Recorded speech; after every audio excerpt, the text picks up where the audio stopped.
என் பொண்டாட்டியை பத்தி பேசுறதுக்கு உனக்கு அருகதை புண்ணியே கிடையாது. என் ஃபேமிலி பத்தி பேசுறதுக்கு உனக்கு அருகதே கிடையாது. ஏன்னா நீ ஒரு பொய் சொல்ற தற்கூரி. அது தேவையில்லாம வந்து உன் வாயை கொடுத்து பண்ணிட்டு போறல சொன்னானுங்க.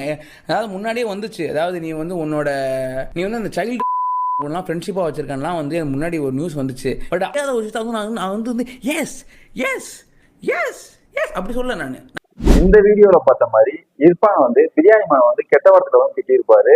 இதுக்கு என்ன செக்ஷன்ல கேஸ் ரிஜிஸ்டர் பண்ணுவாங்க, இல்ல கேஸ் ரிஜிஸ்டர் பண்ணுவாங்களா மாட்டாங்களா அப்படின்றது தெரியுமா? வாங்க தெரிஞ்சுக்கலாம். நான் உங்களை அட்வொகேட் அஜித்குமார். அதாவது ஃபர்ஸ்ட் விஷயம் என்னன்னா, ஒருத்தர் மேல தப்பு இருந்தாலும் இல்லாட்டாலும் இப்ப அவர் மேல வந்து யாராவது ஒருத்தவங்க திட்டுறாங்கன்ற பட்சத்துல அவங்க மேல பிஎன்எஸ் ஆக்ட் 296B கீழே வந்து அவங்க மேல வந்து கேஸ் ரிஜிஸ்டர் பண்ணாங்க. அதாவது என்னன்னா, இதுக்கு பனிஷ்மெண்ட் என்னன்னு சொல்லி பார்த்தோம்னா 3 months வரைக்கும் ஜெயில இருக்குங்க. அது மட்டும் இல்லாம 1000 rupees வரைக்கும் ஃபைன் இருக்கு. அதனால இந்த மாதிரி இன்ஃபர்மேஷன் தெரியாத உங்களோட ஃப்ரெண்ட்ஸுக்கு வந்து இதை ஷேர் பண்ணுங்க.